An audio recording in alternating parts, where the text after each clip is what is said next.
Sentire Media. Well, hello there, Samantha here, and welcome back to another episode of A New Life in Italy. Today we are going to dive into a topic that's both exciting and a little bit scary maybe for some of you parents out there. And that's the topic of moving to Italy with your kids. And now with the new Digital Nomad Visa, the possibility of moving here with your kids, maybe just for a year or even more, is a real possibility. And if you've ever dreamt of giving your kids a taste of life abroad, maybe you want them to experience something other than, Starbucks and baseball, but rather have them learn about other cultures and language and art and history, and the experience that comes with something completely different from what they're used to. And if you think Italy is on your list of the best places to raise kids, well, then this episode is for you.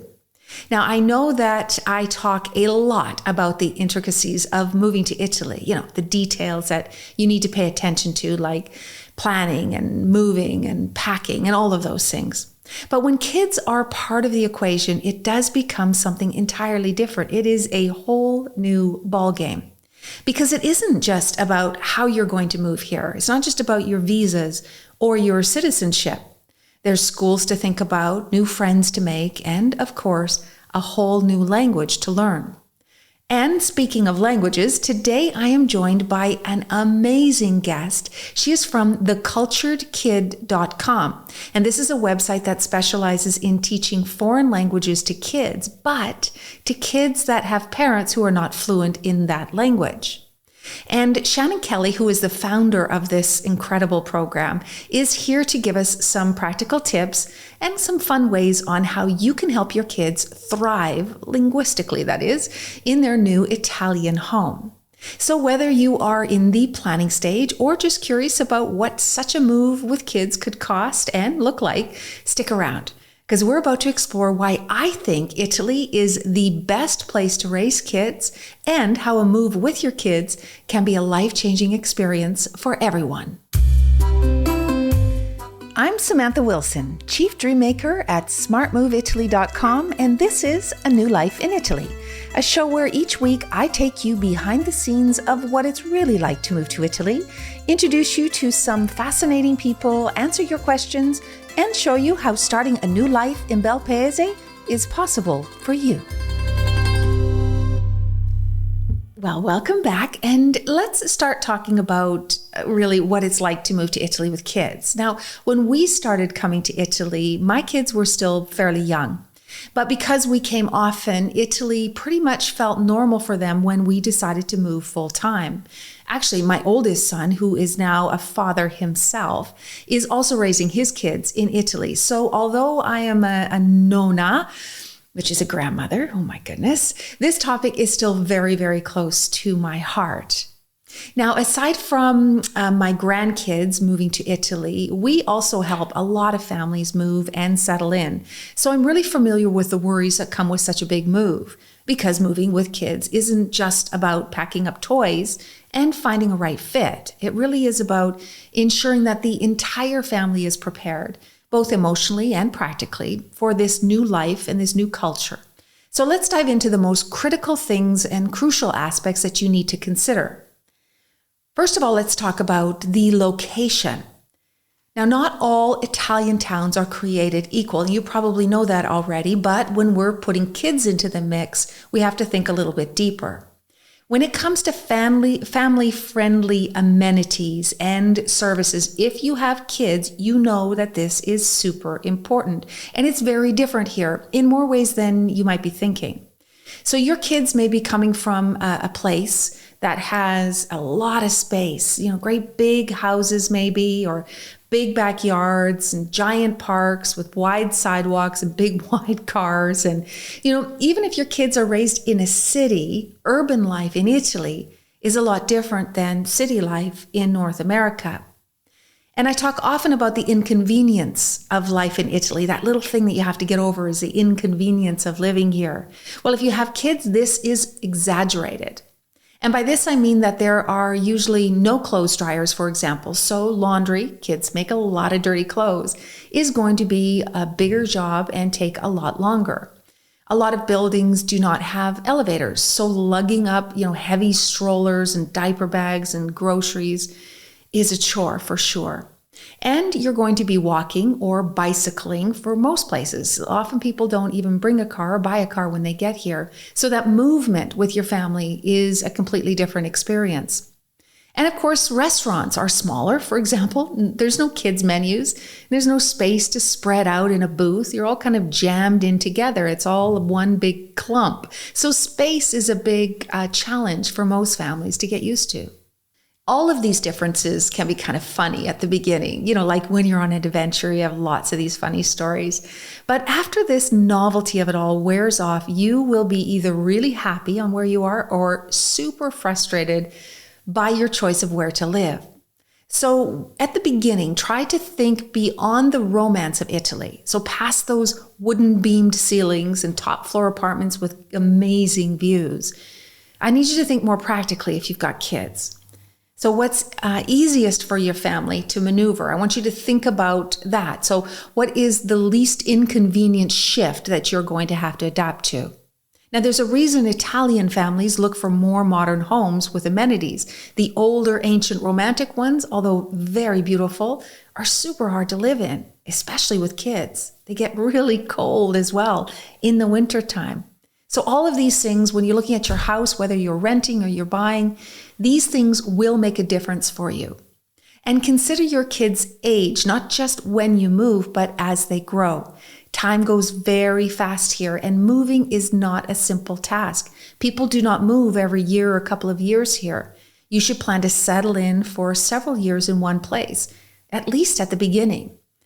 So will your chosen home and the location fit you in 3 years or 6 years, or even 8 years from now, which is the standard rental lease contract term here in Italy? You can easily find yourself in the same place after 8 years. Many families choose a location based on their education needs of their kids. And this is obviously, a good reason and a good idea. Homeschooling, if that's your idea, in Italy is highly regulated. Surprise, surprise. And if you plan to homeschool your kids, even if it's just for the first year, you are going to need to follow some very specific guidelines and reporting requirements. It's not easy to do. And I don't really recommend this process, not just because it's not easy, but because part of the reason that you moved here is to expose your kids to other beliefs and customs, and cultures and languages. And this means that they need to go out and meet people and make friends and learn all of those things that they learn from outside of a classroom. All those social things, those environmental things that they need to learn. Enrolling them in school in Italy is by far the best way to do this. Now, the decision on where you live can depend on the school that you want your kids to go to. Italy has an excellent public school system. It really does. And kids typically start around age 5-ish, and they finish around 15, where at that point, they decide they have to choose between two paths. One is high school, more of a trade type high school, where they'll learn something that they'll get a little diploma and then, know a trade for when they leave high school, or the academic route where they are studying so that they go on to university. But public schools in general are really good. The problem for you may be that public schools are all in Italian. And there's very limited, if any, English in public schools. So if your kids don't speak any Italian yet, dropping them into a public school system can be super stressful and very, very difficult for them, and definitely not a nice experience. Not only do they have to learn their studies and keep up, but they also have to adapt socially to the other kids and learn a language. And for this reason, I always recommend that if your kids are of school age when they move, and they don't speak any Italian, of course, then plan for the first year or maybe even 2 to go to an international school. Now, this is going to help them adjust. They're going to learn Italian along with English, so they'll be able to keep up with their studies. They'll be able to meet other kids and slowly adapt to the new environment. Now, most international schools are in cities, so if you're looking to move into the country, this could be a bit of a challenge. They're usually in bigger cities like Florence or Rome or Milan or Bologna, but there's also international schools, some smaller ones in other regions. If you already know or have an idea of where you want to live, I suggest that you check the schools first and see what you need to do to enroll and what the fees are and the process. You can also time your arrival around the start of the year, making it a lot easier for your kids because starting school midterm is not so easy to do. And give yourself time because a lot of the schools, the better schools, of course, may have waiting lists. So check them out early on, at least 6 months to even maybe a year in advance so that you understand the timeline of what you have to work with. If your kids are still small, however, and not yet in school, you may want to start them directly in Italian public school, but using also a private Italian language tutor to begin with. You will be really amazed at how quick they learn and adapt to such a young age, and probably they will become your translators for the first little while. There are also many daycares and play centers that you can visit, and these will all help your kids socialize with other kids, other Italian kids. And I remember not too long ago taking my granddaughter, who is 7, to a park, and I was watching her, run around with all the other kids and trying to talk to the other kids who didn't speak English at all. And it was really funny to watch because she'd, turn and look at me with this weird look on her face, like, what are they saying? But what was really amazing was that the language didn't really matter in the end. They had the park and they had the play equipment, and all of this was in common. That's really all that mattered with the kids. They ran off and played anywhere. But it was a really nice way for her to get out there and to listen to the language and, be with other kids, other Italian kids. The other bonus of having kids in a foreign country is that you will be forced, you as the parent, are going to be forced to go outside of your comfort zone a lot more often. You will meet other parents, caregivers, shopkeepers, doctors, and a whole lot of other people that you are going to need to know to help you and your family settle in because you'll have other needs. And without kids, it's super easy to just stay inside and stay insular and safe, but kids force us to step out and really lead the way. Now, most of the frustration comes from the language barrier, so this should be your first and primary concern. Start learning the language before you leave Italy. You don't have to be perfect, just start. Take family lessons, turn on the Italian radio, watch Italian TV. Get your kids to used to the sound of the language. Once they can understand the language, their whole world is going to change. Now, I've recently discovered this platform that's designed for kids to learn a new language. And it doesn't matter if you can't speak the language yourself. That's why it's designed this way.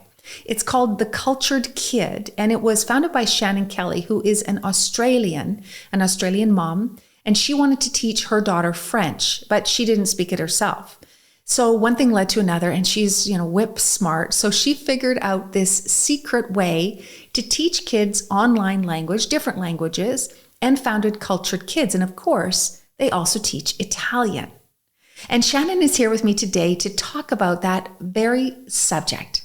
All right. Well, Shannon, welcome to the show. I'm really excited to speak with you today because the first time I saw you was on Instagram, and because I have grandchildren that are learning Italian now, it came out pretty clearly to me that you might be an amazing resource for them. So thank you for the show. But before we get started, please tell everyone who you are and what you do. Yes, no, look, it's so great to be here today. As you said, my name is Shannon. I'm the founder of The Cultured Kid, which is an online language learning platform that helps parents who are non-native in a language actually create language exposure and help their kids learn a foreign language. So we offer 6 different languages. As you mentioned, we have Italian, French, Spanish, Mandarin, Chinese, English. It's a story that really started when my kids were little because I really wanted them to have exposure to a language and I really didn't find anything out there. So, yeah, that's a little bit of where we first got started. Right. So it was your kids. What language did you want them to learn? Yeah, so I wanted my kids to learn French. My kids were, at the time when we first got started, they were 3 and 4. And it kind of really stems back to, back when I was a child, because I had access to a language when I was at school. And that was one of the things that really flung wide the doors of opportunity for me because I got to go overseas to Germany on exchange. And I just remember for me, I'm Australian, you can probably hear my accent. we live down under. And so to be able to go to a culture and a country so other than what I grew up with was really quite mind blowing in terms of just seeing something that's so different to my normal. And for me, that changed my life. So I really wanted my kids to have a similar experience as they grew up. Well, I mean, that's a really great motivating factor for sure. I know that, when I was a kid, I'm Canadian. So of course, Canadians are, we're supposed to be English and French speakers. I'm a bad Canadian though, because I'm from the West Coast and I never learned French. I mean, I know some of it, but you can't help it when you live in Canada. I know that it was probably one of those things that I used to look back on, or if I look back, one of the main things that I wish that I had done was pay more attention to languages. Because when you live in Europe, you live among people who speak 3, 4, 5 languages. It's not unusual to find people that speak so many languages. And exactly what you said about opening the doors to so many, new experiences and people, and you can, just grow when you learn new languages. And I have a question for you though. Is it easier for kids, do you think, to learn a new language than it is for adults? Oh, yeah, absolutely. 100%. All of the studies are actually showing, and there's been a significant amount of studies that are actually revealing this now, that kids learn languages best before the age of 6. And so, because of this, there's something to do with the way a child hears a language. They have the ability to hear it and then hear all of the tones and then repeat it like a native speaker. And of course, as kids are growing up, 90% of their brain development is happening when in those first 5, 6 years, because they're learning, to walk, talks, all of the things that are happening in the brain, like it's being supercharged in that time frame. So they have actually shown that studies say that those first 5 years, it's this window of opportunity where a child can actually learn a language with real ease. And they talk about how kids are these sponges when it comes to language. You don't have to really create structured language lessons. You actually, more the point, have to create actual exposure to the language, because the more consistent exposure a child has, the more they're going to pick up the language and be able to repeat it as they hear it. So, yeah, there is definitely one of the big things we often say to parents is please just get started when your kids are young, because the longer you wait, the harder it will be as they continue to get older. Right. And, we have a lot of people, a lot of families that we help move to Italy. And of course, that's the biggest question is what is going to happen with their kids who don't speak Italian, especially when they're going to school.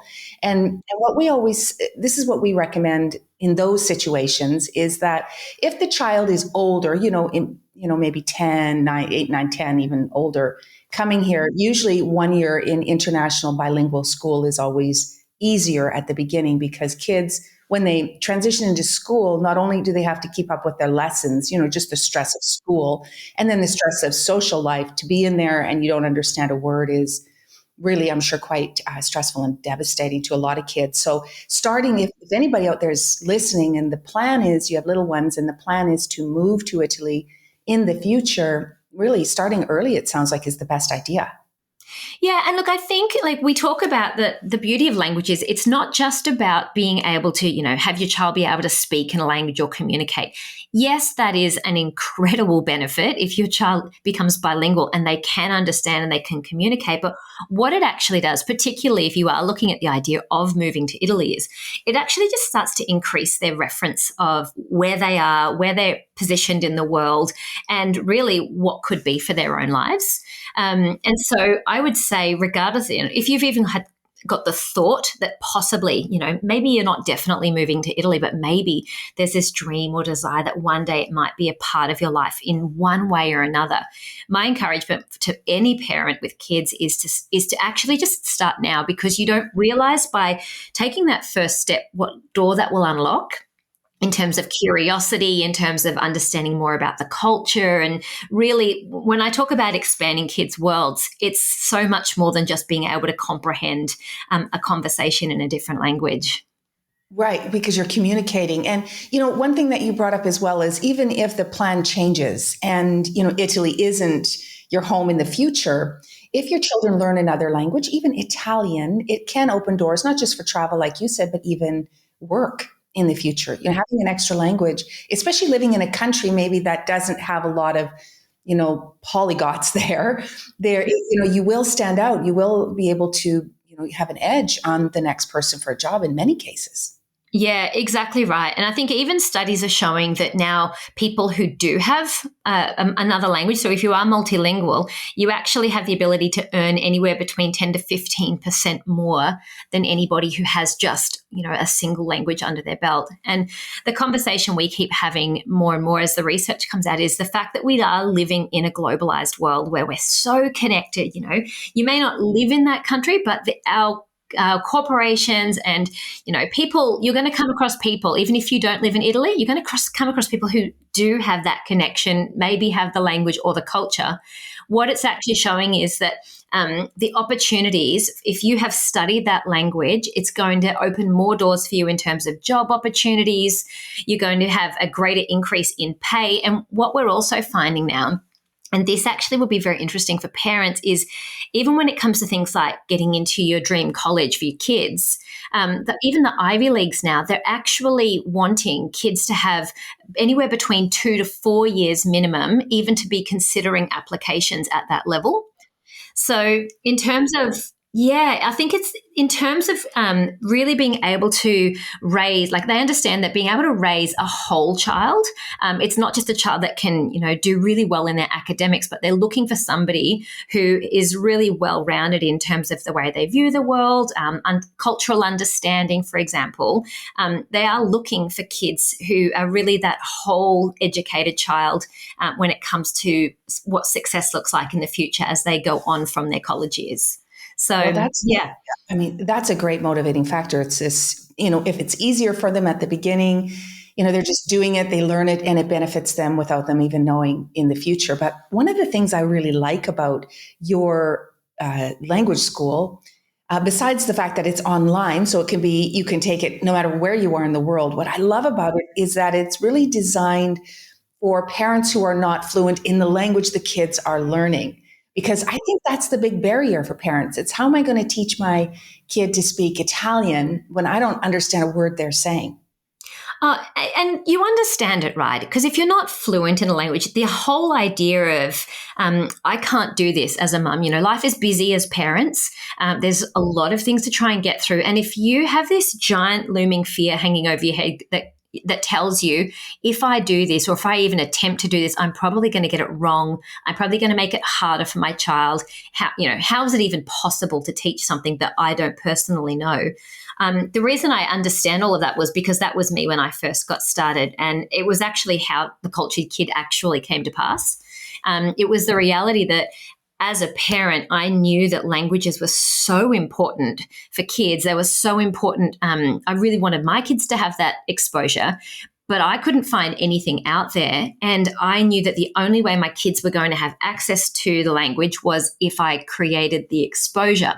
And so I think one of the things I have loved about even just bringing this program to life is that I've worked with an incredible array of educators, of linguists. We've worked with native speakers. So I love that my story here isn't that I've been the expert in the language. I'm not the educator. I'm not the linguist in any of this. My role has been as a parent, basically going, what would I need to feel comfortable? And then I've worked with educators to be able to go, okay, so how do we create a play-based environment for our kids where they're going to have exposure to the language? But me as a mum, my job is not to be the expert. It's just to be able to create an environment of exposure. And that's really how we've brought that to life, is we've taken the pressure off it for parents to feel like they have to do all the heavy lifting. And their job really is just to have some fun with their kids and maybe learn alongside their kids and do it together and create those memories at the same time.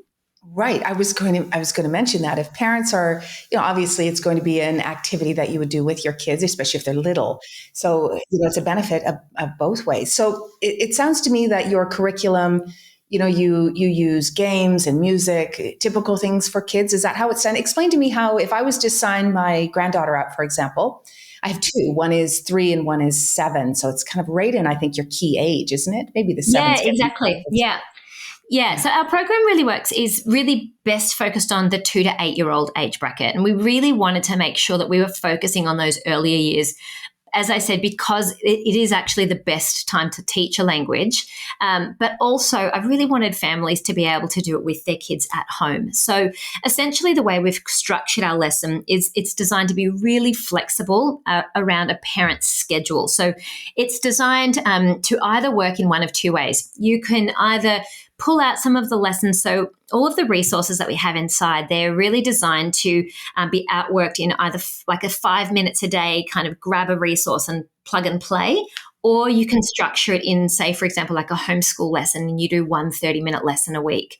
And so the idea essentially is that we have these beautiful videos that we've recorded.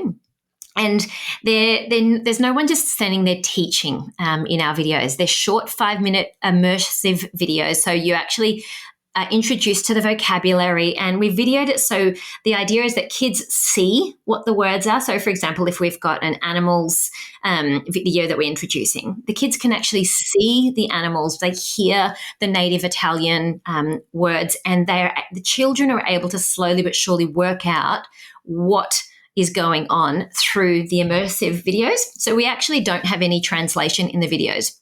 Parents have a guide that will actually help them actually understand what they're actually saying.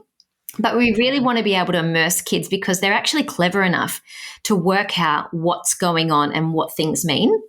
And so from there, we introduce all our vocab through short videos, which gives that native pronunciation. And then a lot of the other resources. So we have play-based lessons, interactive, like digital games. We have physical games. We've got flashcards and books and songs. So all of the ways that kids normally learn in like a normal preschool or like a play-based environment, we have the same things, but they're very much hands-on. And they're designed to be able to create that continued exposure in Italian. So we start with the video, and then we find lots of different ways to reinforce the vocabulary and find other ways to add additional vocabulary, whether it's through online video stories that we have. So essentially, it's just being able to do everyday activities that you'd normally do at home in English, similar activities, but doing that in Italian in a way that actually is play-based and fun. So the kids actually want to do it. Right. Is there, how long? Like, is it a monthly membership? Is it a yearly program? How long do kids usually stay in, and what do you recommend? Yeah, look, we've had families that stay in for years. Essentially, it's a monthly membership, but what we generally do is each month we focus on a whole thematic topic. So, for example, we'll have actions and animals, food, neighborhoods, all the general topics that kids tend to be interested in those early years anyway. We really just find ways to engage them and then layer it on. So families can either start and do a month at a time and just they unlock a new bundle, a new topical bundle each month. Or if they want to do the annual, they can upgrade to the annual, and we've got 20 monthly bundles inside the program already. So that's obviously over 2 years worth of actual lessons inside that they can access. And really, in that regard, they can almost, as a child-led interest type of thing, they can actually let their children dictate what are they interested in today, what do they want to focus on, and you can really pick and choose depending on what they want to do. Well, it sounds like it has a lot of personalized learning, but it's still structured in the same way. What if I have two kids? Is it two memberships, or do kids start at each? For example, my 3-year-old granddaughter, does she start in one level and then my 7-year-old starts at another, or is it sort of beginning, middle, as far as the what they're doing? Yeah, it's a good question. I think one of the things that I really cared about was making it affordable and accessible for most families. So the idea is here that we have one membership that is designed for the whole family. And generally what we find is that most parents have kids of roughly a similar age. So it's fairly common that there is, a 3-year-old, a 5-year-old, and a 7-year-old, for example, because kids are at a similar age bracket. So generally the way we've structured the lessons is designed so that everyone watches the same video together. But within the lesson plans, we have different ways to be able to outwork the lesson and what's expected of a child at the different age brackets. So of course, a 7-year-old's going to be much more developed when it comes to language. So maybe they're talking some short phrases, whereas a 3-year-old, if they're just responding in being able to identify what an individual, word is, then that's fantastic. But the idea is that they can actually progress at the same time, but at different levels, using the same bundles and resources. And different learning styles. Yeah, exactly. Wow. Well, you know what I'm doing after we hang up? I'm going right to your website because my granddaughters both are, still learning Italian. They've just moved, so they're still struggling a little bit. But I think this is a great resource. Did they just moved to Italy? Yes. So the whole clan is here now. So it's it's a big Beautiful. learning lesson for them. Yeah. So tell me, for me and for everyone else, tell them how they can find the Cultured Child or Cultured Kid, website. Yeah, so if you just go to www.theculturedkid.com, so cultured with a D at the end, and yeah, you can jump on in and have a look at it. And to be honest, like my recommendation would be, we've got lots of free resources on there so that you can actually jump in, grab a free lesson, and just dip your toes in. Because I think so much of it will come down to whether your child is interested. And we really passionately believe that our job, particularly in these early years, it's not about trying to shove as many words into a child's brain as quickly as possible to, hurry up and make them as fluent as possible. Fluency will be a journey over a lifetime. But for us in those early years, the goal really is making it really fun, because if kids have fun, they're going to want to do it. So my encouragement would be to jump into a lesson and let your kids just play an adventure and trial and test and see what they're interested in. Because they will tell you within the resources, they'll tell you what lessons they love, what they don't, and they will have a preference depending on the different learning styles of each child. So there's almost a bit of a something for everybody inside there as well. Wonderful. Well, that is great. And everyone, to all the listeners, I will have the link for the Cultured Kid in our show notes, so you can go there to find that too. But it is www.thecultured, so ED, theculturedkid.com. Well, Shannon, it has been such a pleasure. Now I'm totally inspired. I can't wait to get on and get my grandbaby started. It's so good what you're doing. I love it. I think it is such a needed thing. And like I said, we talked about, actually, language opens the doors to not just, a new culture and an experience, but a whole new life. It really can be at the end of the day. So it's a great idea. Whether you're planning on moving to Italy or just love the language, I think that you're doing something that's just amazing. Thank you so much for coming on. Oh, look, it is my pleasure, Samantha. And look, in all honesty, if any of your members, any of your community would like to trial our program, I'd love to extend an offer. I might actually send you a sneaky little link that I don't send very often. But if we've got a trial of our actual program that you can actually jump in and check out for $1. So if that's something that your community might find helpful, even I think from a low risk perspective, to try and take that first step and give them the confidence to realize they can do more than they think is possible. I'd love to be able to do that for your community as well. Oh, wonderful. Yes, absolutely. Send that along and I'll put that in the show notes as well. That's very generous and really helpful too. Thank you again. I love it. No problems at all. You have a lovely day. I'm so pumped your whole family's there now. Oh, yes. Thank you. Me too. It's exciting. Thank you, Shannon. Can't wait to follow your journey. All right. Take care. We'll talk to you hopefully soon. Thanks, Samantha. Bye. Ciao, ciao. I'm asked a lot about what it's like to raise kids in Italy. And although I didn't raise my kids here, I've had the pleasure of watching and helping many, many young families arrive and settle in. And every single one of them agree that although there's a really big adjustment period, the benefits far outweigh the problems. When my son was considering moving his family to Italy, I told him this: Italy is a country with a culture that puts family first. Everything revolves around the family and relationships, and children are an integral part of that. And children in Italy aren't sat in the corner or away at a kid's table. They're brought into the conversation. Experiences are shared with them. Their opinions are asked. They go out to dinner at night with their parents, and when it gets too late and the parents are still chatting away, they're tucked away to sleep on this makeshift bed made with chairs by the waiters and covered by their jackets. People stop to look at your children here when you're out for a walk. They wish them well. They ask them how they are. They're seen, appreciated, loved, and watched over by an extended community. Italians may not agree with me on some of these points, but they don't know the alternative.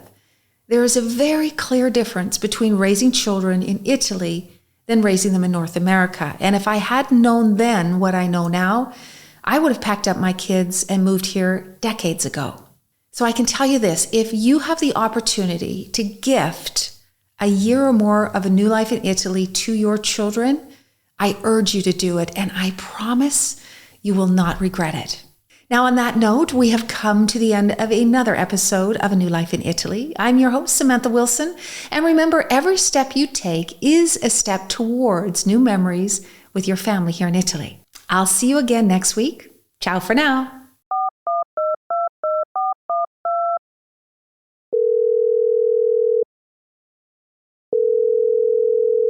It's time for listener questions. Just like the old radio call-in shows, my team has picked 3 listener questions, all left on our voicemail. I have no idea what these questions are, but I haven't been stumped yet. Are you ready? Let's get started. Hi, Samantha. This is Lisa.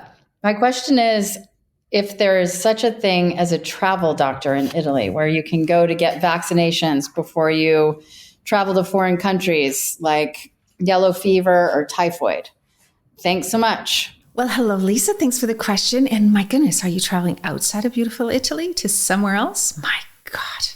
All right. So to answer your question here, yes, there is, it's not really a travel doctor here in Italy, but you can go to your local ASLA, which is the health department in your local community anywhere, and ask them for international vaccinations, and they'll be able to help you out. There's actually a website that you can go to, and it's like a travel safety type website, and I'll put the link in the show notes here for you to find it. But you can go on there. It's part of the Ministry of Foreign Affairs and Vaccinations, so you can just select the country that you're going to. Of course, you're coming from Italy. So you'll select the country that you're going to travel to, and it'll tell you exactly the vaccinations that you need. And then your doctor at the ASLA, whoever you're assigned to, will have to prescribe the actual vaccination for you. So the only piece of advice for this is once you figure out what vaccinations you need, that, remember, this is Italy. So give yourself lots of time and planning ahead, because perhaps if you're going someplace quite exotic, they may not have the vaccinations handy. So factor that into your planning as well. Hi, Samantha. This is Karen. I have a question about living in Italy full time. Is it true that you have to purchase a property in order to apply for residency? Can you rent and still apply for residency? And how long does that take from the time you apply for a residence? Thank you. Hi, Karen. Thanks for the question. Really good one, and often one that is misunderstood. So first of all, buying property in Italy does not grant you the right to take residency in Italy. It allows you to own a property, but unless you have a legal way to move here and live here, then you cannot stay and enjoy your property full time. To do that, you need to go down the immigration road first, not residency, but the immigration road. And that means that you have to figure out how you can legally be here more than 90 days out of a 180-day period. And for most people, that includes being whether you're Italian, European citizen, or getting a visa. And if you get the visa, you have to get your permit to stay first, which is, again, down this immigration road. Once you have your permesso di soggiorno, your permit to stay, then you can apply for residency. And this is where your house will come in handy. Because when you apply for your permit and your residency, you have to have a place to live, obviously. You can't do that with an Airbnb or a hotel. You often have to have your own place to live. That could be a rental or a property that you own. So if you've already bought a property, you've satisfied this important part of it. So once you have your legal way here, you can then apply for residency and use your home as your address. Hello, I live in Spain and I was wanting to buy a home in Italy, and I wanted to know what qualifies as prima casa. Is it just owning one home in Italy?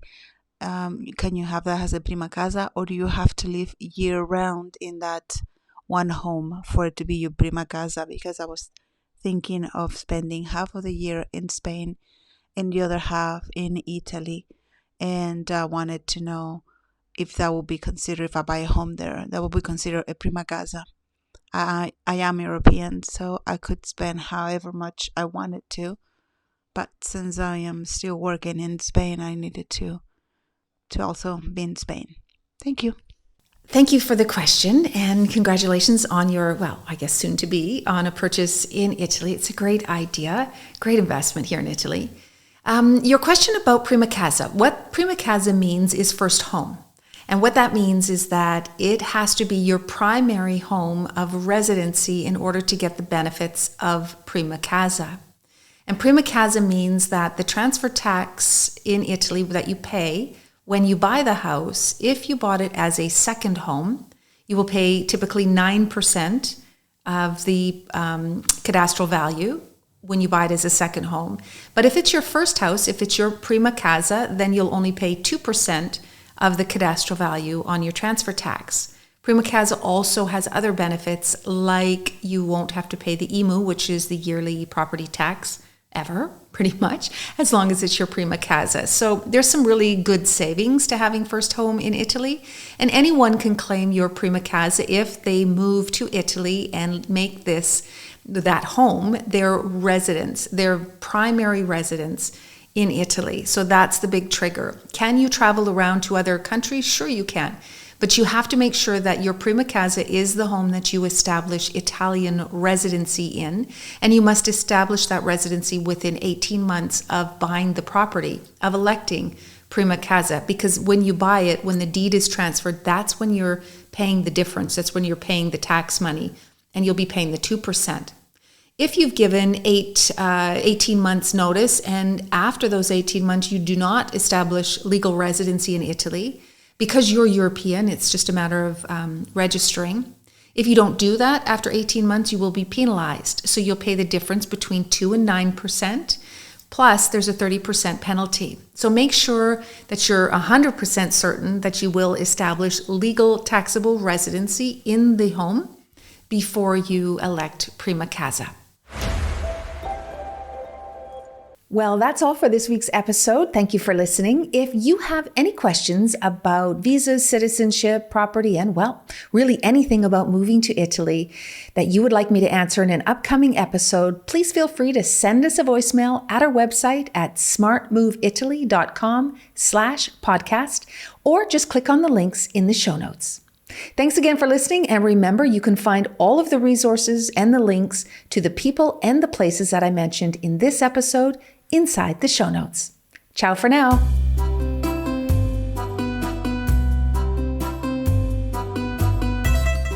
A New Life in Italy podcast is a production of Sentire Media, created and hosted by me, Samantha Wilson. Production by London Nero, and with special thanks to Ali Frothingham, Sofia Pisana, and the entire team at Sentire.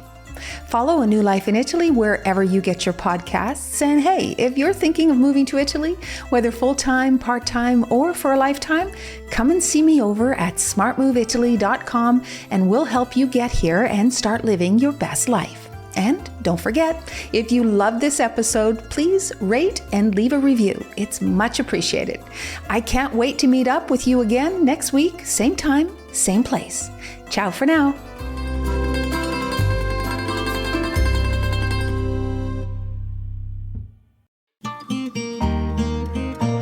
Sentire Media.